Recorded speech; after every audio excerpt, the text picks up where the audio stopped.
and so they can't get to the gas station. Some of the gas stations are too small they're not required to have generators, so they're not pumping gas. So we're able to do that, and Kevin and his team have done that very, very well. If you look, throughout Southwest Florida, most Publix and Walmarts are open. Publix was open, I saw Cape Coral. We were here Friday right after the storm. It was open. The parking lot was absolutely packed. So we appreciate that. I mean, that really helps the residents be able to get what they need. Right now, statewide, 95% of customers have power. We're down to only 5% of customers without. If you think about, we've had 3 full days of restoration since the storm left Thursday evening, the state, Friday, Saturday, Sunday. We had part of Thursday, and then so far today, that's over 2.1 million restored with just in a few days. And so we really appreciate those efforts that have been done. This was a storm that affected many, many counties throughout the state. You know, do you see the same damage like you see in Fort Myers Beach and some of it? No, but you saw major flooding, you saw major interruptions to critical infrastructure in those places too. So right now, we're down to really the places that have anything more than de minimis outages, by and large, are in Southwest Florida. So you have Charlotte is 58% out, Lee is 55% out, and they're the most. These rural counties are now getting back online. There's a great day today at DeSoto, Hardy, and I think you're going to tomorrow. They're going to be back very quickly. Southern Sarasota also. Sarasota is 30% as a county, but most of those outages are in the southern part because it's still flooding there. So some of the power lines, it's messy. So you need that to go. And then there's obviously parts of Collier that still have that. But bottom line is we're looking at this is a massive effort to get the power back on across the state now. And I'm going to say something about this in a minute. You know, now it's time to bring all the resources to bear to help everyone here so that we can catch up in this area. We have now either deployed or are in the process of deploying 375 of these Starlink Elon Musk internet devices to support internet access in the impacted areas. And basically you have that device, the satellite has been positioned now over Southwest Florida. You get it, it goes right to your phone, right from this device.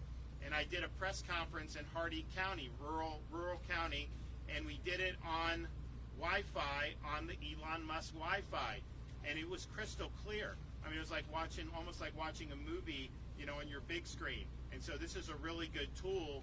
Those are at all the pods and some other places where the locals are putting them. But if you're going through a pod, you need food and water, you can then get online and you can contact different folks if you don't have connectivity.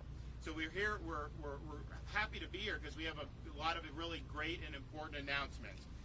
First, I was here on Saturday when we were doing the first pod in Lee County, and they had people ask me, hey, what about this bridge in Pine Island? The residents want to get off because they were talking about running boats and all this stuff. And so, you know, I went back and told Florida Department of Transportation, you know, what are our options, and let's move forward. And so today, more than 130 FDOT trucks deployed to begin working on the temporary bridge fix for Pine Island. And so they're going to be able to get that done relatively quickly. This is not necessarily going to be a bridge you want to go 45 miles an hour over maybe, but at least you have connectivity to the mainland. And their goal is to have it completed by the end of this week. And I told them, make sure you use the resources necessary to do it. So you're going to now be able to have those residents be able to get back to the main. You know, they're offering evacuations for those residents, but most of them want to be on the island. They just want to be able to go back and forth. So we're going to be able to do that, and I'm happy to do that. And that's the state just doing it. You know, I don't need anyone to give me my. We're going to do it, and we're happy about that. We also are going to try something similar for the causeway going to Sanibel Island. So right now, Florida Department of Transportation is putting together a plan for a temporary fix, and there is a request for bids, emergency request for bids for the work. So there's going to be somebody that's bid is accepted soon, and there's like a process where it's, you know, it's a competitive process. So they're going to do that, and and then hopefully there'll be a plan to move forward there. I can't tell you now without seeing who it's going to be exactly how long that's going to take, but I can tell you is no one was really doing anything about it, and we are doing something about it. And so now there's going to be access to Sanibel a lot quicker than there would have had we not done this. That's obviously not going to be a permanent solution. The permanent solution of that may be a little more complicated just because the bridge is severed in more locations than Pine Island, but we know we've got to restore that. You know, they were talking about running like ferries and stuff, and honestly, you may be able to do that, but I think this is an easier thing, and I think people need their vehicles anyways, so we're going ahead with that. So those are really, I think, positive announcements. I know there's so many other stuff going on, and they're still doing the life rescue. They're still doing food distribution. My view is you got to do all this stuff in parallel. You don't only do that and then say we'll get to the bridges in 2 months. You don't only do food and then not do electricity or some of these others. So all these things need to move in parallel, and when there's a gap, if a local community doesn't have, then Kevin and our guys will fill that. And so with power restoration, another great announcement. If you look right now, I think FPL in Lee County is about 50% or more that they have restored. Lee County Electrical Cooperative, has not gotten to that level. Obviously, most of it is out in Lee County. I don't know what the number has gone today, but I think as of this morning, it was like 3% with power, 97% without. And that, at the end of the day, this is a more difficult restoration than what was being done in other parts of Florida. So I called on the Lee County Electric Cooperative to accept mutual aid, and they want to do that, and they're working very hard, and we appreciate it. And so we reached out to the Florida Association for Electrical Co-ops to help. And so that means with what they have been providing now to Lee County, the co-op for the state of Florida, they're sending an additional 1,000 linemen down here to help with the power restoration. But that's not all. So you see what a great job these linemen have done. We had 42,000 linemen stationed throughout the state of Florida as the storm was about to hit. I was there Tuesday, Tuesday or it was Wednesday, the day the storm actually hit. I'm in North Florida with all these linemen driving back to Tallahassee, and I see, I see nothing but these trucks coming into our state, and it was a really great sight to see. So they've done this in really record time if you look at the number of restorations that they've been able to do, which we're really happy about. But what I told my folks is okay, if we're at 3% here or even higher with some of the others, I'm driving in, I still see power lines down. We need more manpower. So we said, and these linemen are coming from all over the country. I mean, they're fantastic people. I met them from Texas, Alabama, all these places. And so what I've told my folks at the state EOC and what they put out the word is, okay, you're doing a good job getting all the power back on these other counties. Don't go home yet. We want first dibs on moving you down to Southwest Florida. And the thing is, when you do this mutual aid, we ran into this with Hurricane Michael. There's all these different utilities that provide. Some of them didn't want to accept because some of the cost share, and then they're on the hook for cost. And so what I've said is, Florida has the largest budget surplus in the history of the state by far, okay? I can pick up the cost share. I just want the power back on, so we'll pay for it. That's fine.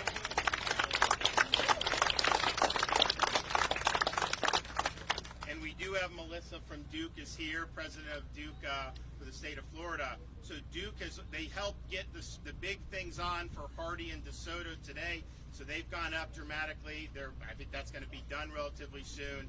So Duke, FPL, all these companies, are pledging support to bring in more alignment. And I would like to see, if you live in Lee County, you can't even go out and check your mail or something without seeing a lineman somewhere. I mean, that's what I want to see, in these coming days. I think it's really important, and we need it. I mean, I think we dodged 2 or 3 power lines down just to get here. You bring all this additional manpower, get that up, get it going. It's going to make a big difference. And the way I view it is that the time is really important. Everyone knew going into this, I think I said this in every press briefing, expect to lose power I think Floridians understood that. I think that they understood that wasn't going to be something that was just going to be like a 12-hour deal. And in the hardest hit areas, of course, typically it takes a little longer. But man, I think people are ready to get back in the saddle. They want to bounce back from this, but this is really a critical thing. And so I'm proud to say that we're marshaling all the resources to be able to assist. No one has to accept the help, but I'll tell you, they're there. And we're paying for the share, so we'll worry about the reimbursement from the state. You don't got to worry about it here in the local level. That's something we're going to take care of. And part of the reason we're able to do this is, yes, we have the record budget surplus, but since I've been governor, I work with the legislature to establish a disaster response fund for the state of Florida. So we have $500 million budgeted for disasters, and we've spent obviously in the run-up to this because we've done such a massive mobilization. But that's why we created that for situations like this. So I'm happy that we have that, and I'm happy that we're going to do it. We also saw there was something put out that the league co-op put out saying that they have the Sanibel and Pine Island, and obviously they can't get to it because the bridge isn't there. And so our view is that we want that to commence as soon as possible as well. So I have the National Guard is going to be flying electrical personnel onto both of those islands to begin surveying the substations and begin commencing repairs. Now, that may require reconstruction on those islands because the storm was very ferocious when it hit. But what I don't want to do is wait weeks for Sanibel's bridge to be ready and then send people. We're sending them now. So they're going to be arriving by Chinook helicopter. They're going to be dropped down there, and they're going to do their work. And so we're happy about that because we understand that it's important for the islands as well to get up and running. And at least let's diagnose the extent of the reconstruction. If that's needed, then we need to get in there and know that. And right now, nothing's been done because of the lack of the transportation. Well, we're changing that. We're surmounting that with our air assets, and we're happy to do that. And, you know, I've told Kevin Guthrie, make sure that there's no deterrent for getting people down here. If people can be useful, if there's a place for them to work, we want them working in Southwest Florida, but particularly in Lee County.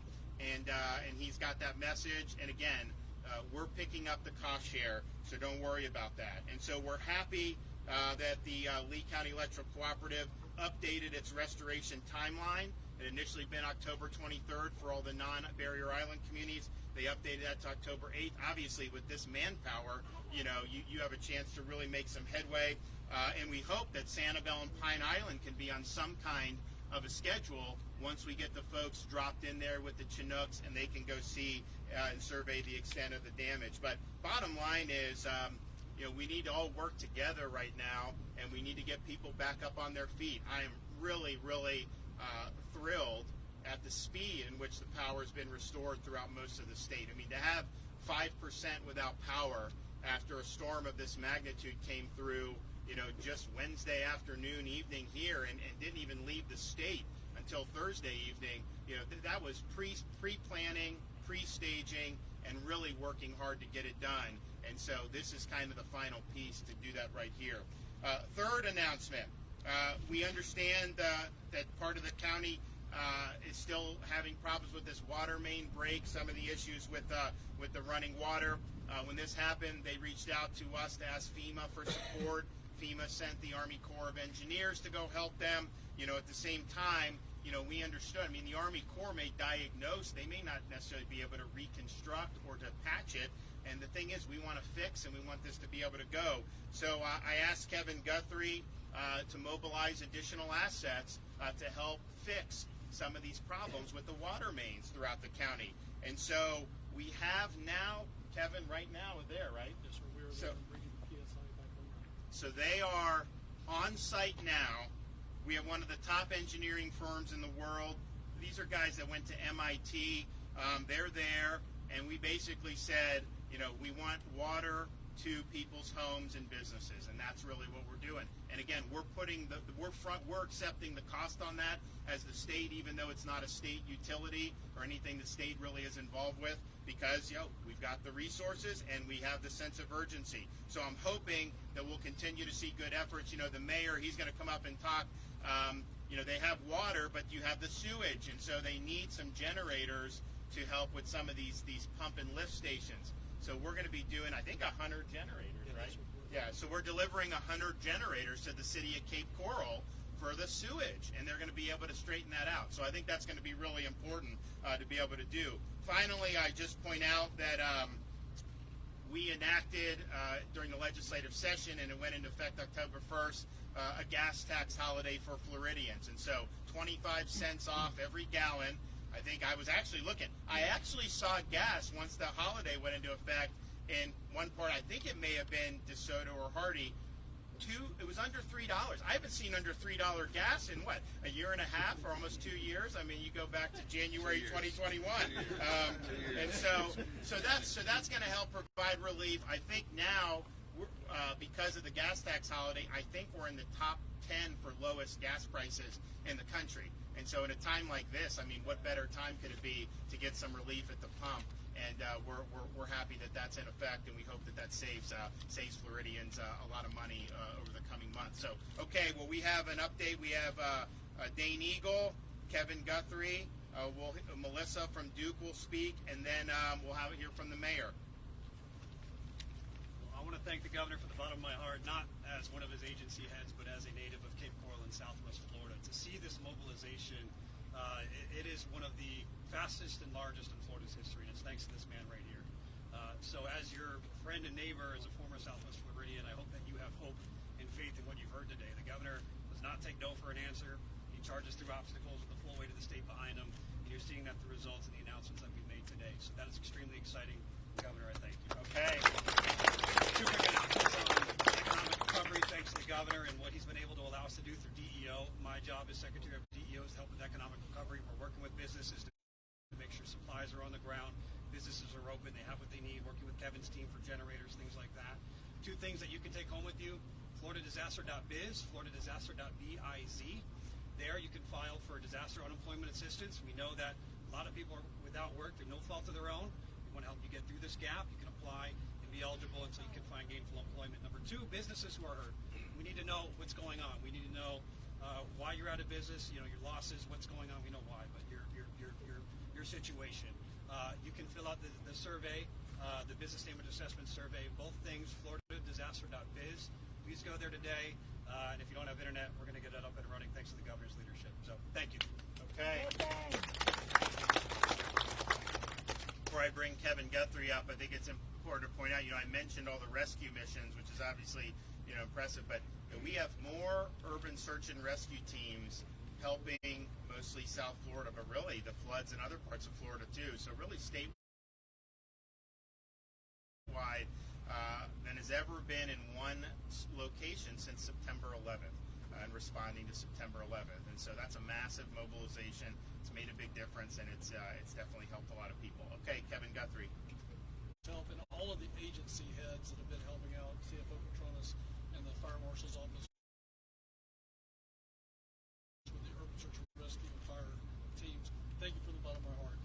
I'd be remiss if I didn't say all of these things that the governor has been announcing today come from our State Emergency Operations Center back in Tallahassee, who have been working 24 hours a day, 7 days a week since Sunday, a week, 8 days ago.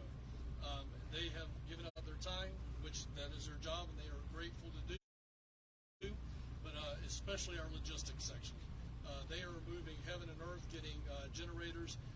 We're faster than counties. The counties can't keep up with us, and that's one of the things that both the governor and myself have been committed to, is being faster at what we do to make sure that Floridians can recover from disaster. Just a couple of things real quick that the governor already mentioned. We talked about the generators coming to Cape Coral.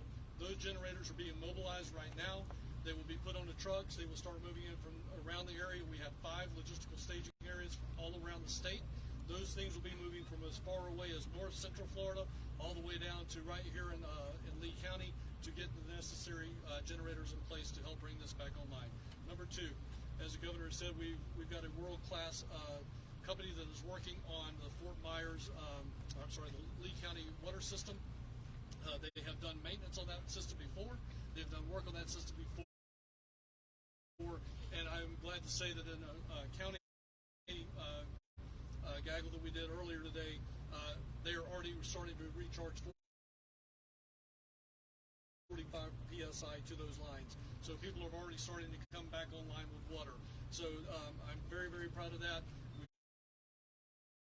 We've still got a long ways to go, but we're well on the way of trying to achieve water restoration to those that can actually receive water, those that get power restoration to those that can receive power by next Sunday.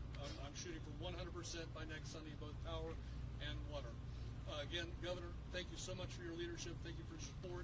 I'm now a resident right now of Lee County for probably the next couple of weeks, so if not a little bit longer. Thank you, sir. Hey, he hasn't been able to sleep very much, really since last week. I mean, we were discussing this, last Thursday, more than a week ago, and doing the preparations even before this was a disturbance, and we were doing a full state of emergency and doing. So it's been pretty hectic at the EOC, but I told them, I was like, you get 8 hours of sleep as soon as Lee has the water and the power back on, and then we'll let someone else come in. So we're working on that. Okay, who else we have? Oh, Melissa from Duke. Okay, go ahead. Thank you, sir. Yeah. Good afternoon, everyone. I have the privilege of being the state president for Duke Energy Florida. 3 days after Hurricane Ian exited the state, Duke Energy has restored power to over 1 million customers. And as of 4 o'clock this afternoon, we had 4,000 customers without service. And it is our commitment that they will all have power by midnight tonight. The only customers that may still have some challenges because they have damage to their homes or severe flooding, we think is around 200. But we're very proud of that ability to expedite restoration, and a lot of it had to do with the expectations and the work, just the partnership with the state of Florida, with the governor, and with Kevin Guthrie. So we're very grateful for that. I'd also like to share that as of last night, we had restored and energized every single transmission point of delivery in the state of Florida, including to Hardy County. And so last night, as soon as we energized those substations, the city of Wauchula and Preco Energy were able to start picking up load, providing service to their customers, helping them get their lives back in order. So very happy. I want to thank the city leaders and all of those leaders from those municipality and from the co-op, and ready to release some of the resources that we have, about 2,500 to about 3,500 line personnel, damage assessment, veg management, ready to be redeployed here to Southwest Florida to help all of you be able to get back to living your lives. And this is a long process, right? So what I'll also emphasize is that Duke Energy stands by for the long term, because we are just north of you, to the east of you, across the Skyway Bridge. So as long as it takes, we will be here ready to help. Wow. Thank you. Thank you so much. Great. Every time I would meet with any of the utilities since I've been governor, including if I talk to Melissa or any of these others, I say, okay, if we have a storm, what's the plan? And then they put a lot of emphasis on this. They don't really need, I know the customers get mad, but a company could just, throw up their hands and say, oh, but they've all really dug in and understood that this is important. And I think that to have as many restorations as we've had in this amount of time, really is a testament to that. I'd also say some of this stuff is able to be hooked up a little quicker because there's been a lot of investment in the infrastructure to make it more resilient. I know that there's been things undergrounding, but also the things above ground. So that matters, and those investments, I think, are paying off in terms of what we see now with the progress. And I mean, that's a massive commitment to be putting 2,500 to 3,500 personnel just in really a relatively small area where we're going, where the outages are in Lee. I mean, maybe they do Charlotte, although FPL has Charlotte at Lee, and maybe a little bit of Collier. And so that's unbelievable manpower. And again,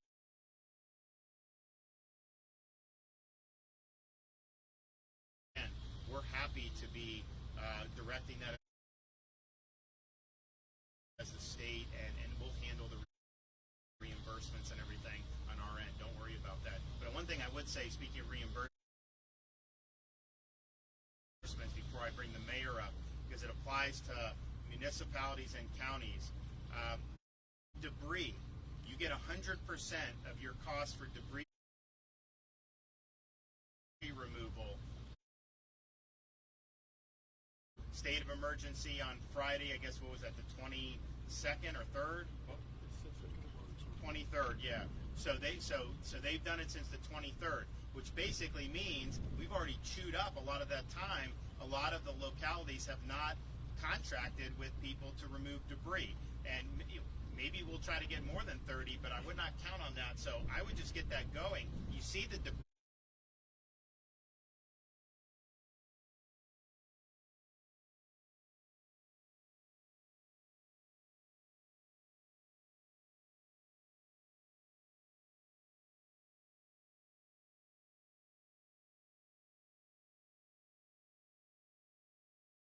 So I think that's really, really significant. Okay, Mayor, come on up.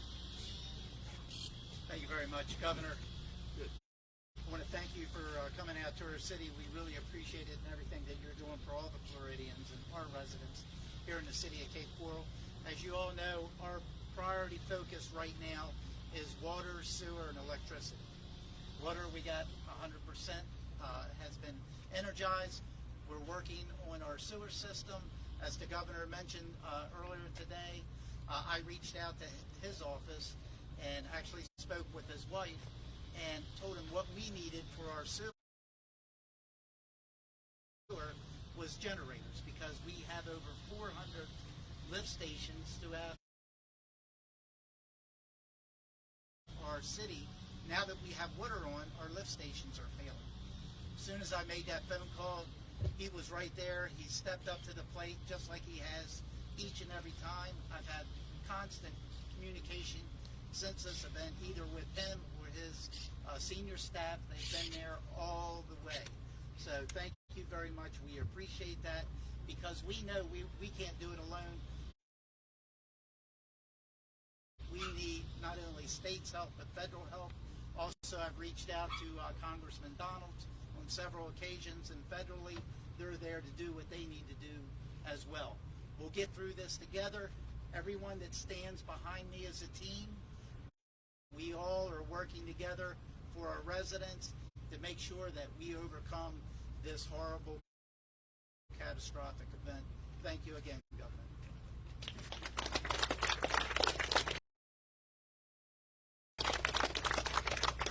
Well, we take pride in getting things done, and I tell Kevin, I'm like, you just got to cut through the bureaucracy. He's done a great job doing it, but I will say,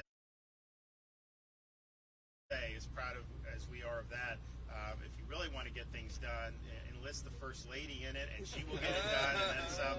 In fact, she's spearheaded our charitable recovery efforts, relief and recovery efforts through the FloridaDisasterFund.org that people can go and donate to, and they've raised